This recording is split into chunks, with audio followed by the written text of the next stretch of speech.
श्री शिवाय नमस्तुभ्यम माता बहनों। आज हम आपको एक बेहद अनमोल जानकारी देने जा रहे हैं। 7 अगस्त 2026 सावन महीने की शुक्रवार को पड़ने वाली सावन नवमी तिथि के शुभ अवसर पर यदि आप एक विशेष उपाय कर लेते हैं तो आपके जीवन से गरीबी हमेशा के लिए समाप्त हो सकती है। इन पौधे में चमत्कारी गुण होने के साथ साथ इनमें बहुत से ऐसे औषधीय गुण हैं जिनका उपयोग विभिन्न प्रकार की बीमारियों को हमेशा के लिए नष्ट करने के लिए किया जाता है। साधारण भाव में हम इन पौधे को पारस पथरी के समान कह सकते हैं, क्योंकि इनके छूने मात्र से हमारी गरीबी दूर हो जाती है। और अगर आप इन पौधों की जड़ को 7 अगस्त 2026 सावन महीने के शुक्रवार नवमी तिथि के दिन हमारे नियम अनुसार बताए गए नियमों द्वारा घर ले आते हो और उसका उपयोग हमारे बताए हुए नियम द्वारा कर लेते हो तो आपको अमीर बनने से दुनिया ही कोई ताकत नहीं रोक सकती। 1 महीने के अंदर करोड़पति बन जाओगे। आपके घर में जो दाना आएगा उसमें वृद्धि होगी, आपकी 7 पुश्तों तक करेंगे। रूपों पैसों पर राजभक्तों में महादेव की सौगंध खाता हूं। अगर आपने इस वीडियो को सच्चे हृदय से देखा तो आपकी हर मनोकामना इच्छा पूरी होगी। आज मैं आपको इस वीडियो में इन पौधे से जुड़ा एक ऐसा चमत्कारी गुण बताऊंगा, अगर आपने उसे कर लिया तो यह मानिए आपकी जिंदगी प्रबल हो जाएगी। आपके घर में धन आने सभी रास्ते खुल जाएंगे, हर मनोकामना पूरी हो जाएंगे। घर में इतना धन आएगा कि वह खर्च होने के बाद भी समाप्त नहीं होगी। बस जो उपाय आपको बताया जाए वो उपाय कर लेना। पर भक्तों, आपसे एक छोटा सा अनुरोध है कि वीडियो को पूरा देखने पर ही लाभ की प्राप्ति होगी और इस तरह से हम आपको उपाय बताएंगे। उसी तरह से अगर आपने कर लिया तो सच्चे हृदय से जो भी भक्त उपाय करता है उसे लाभ जरूर प्राप्त होता है। भक्तों, आपकी जानकारी के लिए यह सावन नवमी व्रत बहुत ही शक्तिशाली होने वाली है, क्योंकि इस दिन आप जो भी उपाय करोगे वह कारगर सिद्ध होते हैं और लाभ ही लाभ होता है।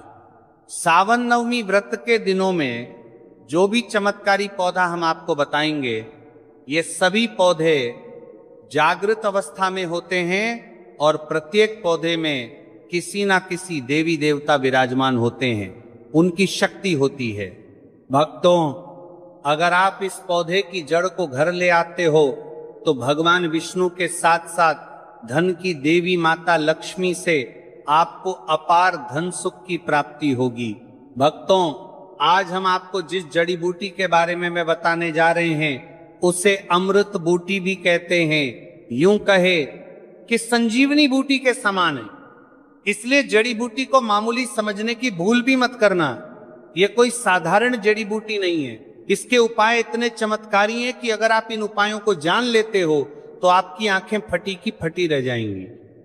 माता बहनों, सभी जानकारी हम आपको बारी बारी से बताएंगे, इसीलिए अभी इस वीडियो को लाइक कर दीजिए और कमेंट बॉक्स में लिख दीजिए जय मां लक्ष्मी, जय भगवान शिव, जिससे कि सभी देवी देवताओं की कृपा आप पर और आपके पूरे परिवार पर बनी रहे। भक्तों, चलिए जान लेते हैं। आप हमारी वीडियो में देख सकते हैं यह पौधा दिखने में बहुत ही साधारण है, लेकिन इसके गुण और साधारण है। अगर ये आपके घरों के आसपास में है तो इसे साधारण पौधा समझ के देखने की भूल मत करना। इसका जो आज हम चमत्कारी गुण बताएंगे, आयुर्वेदिक प्रयोग, धन प्राप्ति के उपाय बताएंगे कि किस प्रकार से इसका कौन से हिस्से का प्रयोग होता है। अगर ये सारी जानकारी आप देख लेंगे तो बिल्कुल ही कल से आप इस पौधे की पूजा करना शुरू कर देंगे। वास्तव में आप इस पौधे को अपने घर के मंदिर में रख देंगे, क्योंकि ये पौधा बहुत ही चमत्कारी और शक्तिशाली तमाम शक्तियों से भरा हुआ है। और आपको बता दूं, दिन पूजा पाठ के ही आपको सारा फल प्राप्त हो जाएगा। कहने का मतलब है, इसके जब आप चमत्कारी गुण समझेंगे तो आपकी आंखें फटी की फटी रह जाएंगी। बिल्कुल ही आपको भी गर्व हो जाएगा कि आप भारत भूमि में पैदा हुए हैं और इस प्रकार के पेड़ पौधे आज भी हमारे बीच में हैं, जो कि हमें कई प्रकार के चमत्कारी लाभ प्रदान करते हैं। देखिए, आप हमारे वीडियो में देख सकते हैं यह पौधे, इस पौधे को कई जगह लड़जीरा के नाम से जानते हैं, कई जगह इस पौधे में कारी कर देते हैं, चिड़चिड़ा के नाम से भी जानते हैं। हो सकता है आप दूसरे राज्य में हो या फिर कहीं से आप हमारी वीडियो को देख रहे हो या फिर दूसरे देश से देख रहे हो, तो इसे अलग अलग प्रति में, अलग अलग जगह में, अलग अलग हिस्सों में अलग अलग नाम से जाना जाता है। लेकिन वीडियो में देख करके आप इसे समझ सकते हैं। तो खासकर ये जो पौधा है, इसे लजीरा के नाम से भी बहुत से लोग जानते हैं। और इसे अपामार्ग क्यों बोला जाता है? क्योंकि ये उल्टा चलता है। इसके जो बीज होते हैं बिल्कुल ही उल्टे होते हैं, जो कि कांटेदार होते हैं। अगर आप इन बीजों को अपने हाथों से ऊपर से नीचे की तरफ लगे तो वास्तव में यह भी आपके हाथ में छुप जाएंगे। आप अन्य पौधे के बीज देखेंगे, फूल के बीज देखेंगे तो ऊपर की तरफ होते हैं, लेकिन ये नीचे की तरफ होता है। इनका जो बीज होता है ये उल्टा होता है, इसलिए इसे अपामार्ग बोला जाता है। ये असाधारण है। तो आपको हम इस वीडियो में बताएंगे। सर्वप्रथम तो सभी दर्शकों को कहना चाहूंगा कि कमेंट बॉक्स में हर हर महादेव, जय भगवान शिव जरूर लिखना। अगर आप भारत भूमि से हैं तो जय हिंद बिल्कुल ही लिखना। इसका जो मैं आयुर्वेदिक प्रयोग बताऊंगा, चमकती प्रयोग बताऊंगा, जानने के बाद कल से आप इनका प्रयोग करना शुरू कर देंगे। साथ ही साथ इसका मैं आप लोगों को वनस्पति प्रयोग के साथ साथ इसका जबरदस्त चमत्कारी एवं तांत्रिक प्रयोग भी बताऊंगा। तांत्रिक प्रयोग का मतलब है इसका जो जीवन में प्रयोग करके बहुत सारे अपने समस्याओं को दूर कर सकते हैं।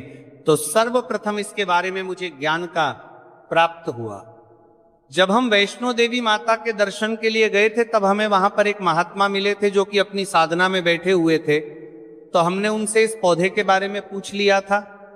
हमने उनसे पूछा, तो हमें ये बताइए, आप लोग 1 महीने तक बिना जल ग्रहण किए हुए किस प्रकार से साधना करते हैं? तो संत महात्मा ने हमें स्वयं ही बताया कि जो चिड़चिड़ा नाम का पौधा होता है, इसके बारे में आप मुझसे पूछ रहे हैं, जिससे आप लोग अपामार्ग के नाम से जानते हैं या फिर इसके कई प्रकार के नाम होते हैं। तो उसने हमें बताएं कि हम उनके बीच का ध्यान से सुना। आज भी जंगल में महात्मा जितने भी लोग हैं, संत महात्मा जंगल में रहने वाले जो कि शिव की साधना करते हैं, वो भोले भोले बाबा की साधना में लीन रहते हैं और सिद्धियां प्राप्त करते हैं। तो हमें वहां महात्मा वैष्णो देवी के दरबार में मिले थे। उसके बाद वह साधना करने के लिए ही बैठे थे। तो हमने उनसे ये पूछ लिया था। तब उन महात्मा ने हमें बताया कि उनके के बीच की खिचड़ी बनाया जाता है और उनके 2 चम्मच खिचड़ी खाना होता है। अगर आप उनके बीच का खिचड़ी बना करके 2 चम्मच खा लेते हैं तो आपको 1 महीने तक भूख प्यास नहीं लगती है। तो संत ने हमें बताएं कि 1 महीने तक हमें भूख और प्यास नहीं लगती। फिर हम लंबे समय तक जब साधना करते हैं, हमारे धर्म शास्त्रों में यह भी कहा जाता है, जो मनुष्य साधना करके भोलेनाथ को प्रसन्न कर लेता है तो उसके सारे दुख दर्द कष्ट दूर हो जाते हैं। जिस इंसान के ऊपर भोले बाबा का आशीर्वाद प्राप्त होता है, वह इंसान सबसे धनी, श्रेष्ठ, बुद्धिमान होता है। वैसे तो भोले बाबा थोड़ी सी